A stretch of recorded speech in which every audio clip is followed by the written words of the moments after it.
അങ്ങനെ കേന്ദ്രത്തിൽ നിന്ന് കിട്ടേണ്ട ചില വിഹിതങ്ങൾ ആവശ്യപ്പെടാനും കിട്ടിയ വിഹിതം തന്നെ ചെലവാക്കാൻ കുറച്ചുകൂടെ സമയം നീട്ടിത്തരണമെന്ന് പറയാനും വേണ്ടിയിട്ട് ഡൽഹിക്ക് വണ്ടി കയറി. കേരളത്തിൻ്റെ കാര്യങ്ങൾ ആവശ്യപ്പെടാൻ വേണ്ടി മുഖ്യമന്ത്രി പോയപ്പോൾ കേന്ദ്രത്തിന് വേണ്ടി ചെറിയൊരു ആവശ്യമായിട്ട് കെ സുരേന്ദ്രൻ വന്നു. കേരളത്തെ കേന്ദ്രം അവഗണിക്കുന്നു എന്നുള്ള വ്യാജ പ്രചരണം തുടർച്ചയായി പിണറായി വിജയൻ സർക്കാർ നടത്തിക്കൊണ്ടിരിക്കുന്ന ഈ വ്യാജ പ്രചരണം ഇനിയെങ്കിലും അവസാനിപ്പിച്ച് കേരള ജനതയോട് മാപ്പ് പറയാൻ പിണറായി വിജയനും ഇടതുപക്ഷ സർക്കാരും തയ്യാറാവണമെന്ന് ആവശ്യപ്പെടുകയാണ്. അത് മുഖ്യമന്ത്രി വന്നിട്ട് നിങ്ങൾ തന്നെ നേരിട്ട് അങ്ങോട്ട് പറയാക്കര നല്ലത്. ഇനിയിപ്പോൾ കേന്ദ്രത്തിനോട് ആവശ്യപ്പെടാൻ വേറെ ആരെങ്കിലും വിടണോ? പക്ഷെ അതിനൊരാൾ മുന്നിട്ടിറങ്ങിയാൽ നടക്കും. ഒരാൾ മുന്നിട്ട് ഇറങ്ങിയിരുന്നു. ഇവിടെ കൊടുന്ന് കുറച്ച് കൊടയൊക്കെ കൊടുത്തിരുന്നു. മൂപ്പരിറങ്ങിയിട്ട് എന്താ പറഞ്ഞേന്നറിയില്ല. ഒരു രാഷ്ട്രീയ കലർപ്പുമില്ലാതെ അവിടെ എത്തിച്ചിട്ടുണ്ട്.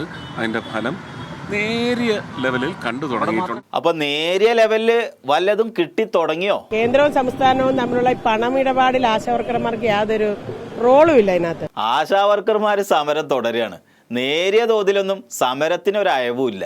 ഇത് പെട്ടെന്ന് മരമൊന്നുമില്ല പണം കായ്ക്കുന്നത്. അപ്പൊ പണം കായ്ക്കണ മരം ഉണ്ടാവുന്നത് വരെ ആശാവർക്കർമാര് സമരം തുടരേണ്ടി വരുമോ എന്നാണ് സംശയം. കേരള സർക്കാരിന്റെ ഭരണപരാജയങ്ങളും കേരള ഗവൺമെന്റിന്റെ പിടിപ്പുകേടും മറച്ചുവെക്കാൻ തുടർച്ചയായി കേന്ദ്രത്തെ പഴിചാരുന്ന സമീപനമാണ് ഈ സർക്കാർ സ്വീകരിക്കുന്നത്. അല്ല, നിങ്ങൾ പേടിക്കണ്ട.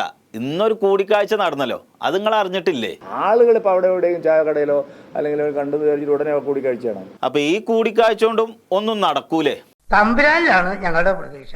മുന്നിൽ അധ്യായമുണ്ടെങ്കിൽ പിന്നിൽ കണിമംഗലത്തുകാർ മുഴുവൻ. കൊളപ്പുള്ളി അപ്പൻ തിരുവാഭരണം വിട്ടു തരണ്ടേ? ശ്രമിക്കാം. അത് ആത്മവിശ്വാസം. അങ്ങനെ ആത്മവിശ്വാസം വീണ്ടെടുത്ത് ഡൽഹിക്ക് പോയി ചോദിക്കാൻ തന്നെ തീരുമാനിച്ചു. ഞങ്ങളെ നിരാശരാക്കി മടക്കി അയക്കരുത്. പക്ഷെ ഈ ചോദ്യങ്ങളിലൊന്നും ഉൾപ്പെടാത്ത ആശാ വർക്കർമാര് നിരാശയിലായി. മുഖ്യമന്ത്രി ആ ചർച്ചയിൽ പാവപ്പെട്ട ആശാ വർക്കർമാരുടെ വിഷയം കൂടെ ഉണ്ടാവുമെന്നാണ് ഞാൻ വിചാരിക്കുന്നത്. അത് മുഖ്യമന്ത്രി ഉന്നയിച്ചോ? സാഹിബിനെ കാണുമ്പോൾ കവാത്ത് മറക്കും. ഇപ്പൊ മറന്ന ആവശ്യങ്ങള് മറക്കാതെ അടുത്ത കൂടിക്കാഴ്ചയിൽ ആവശ്യപ്പെടാന്, ഇപ്പോ ആവശ്യപ്പെട്ട കാര്യങ്ങൾ നടക്കണമെങ്കിൽ എത്ര നടത്തം ഇനി നടക്കേണ്ടി വരുന്ന് കാത്തിരുന്ന് കാണാം.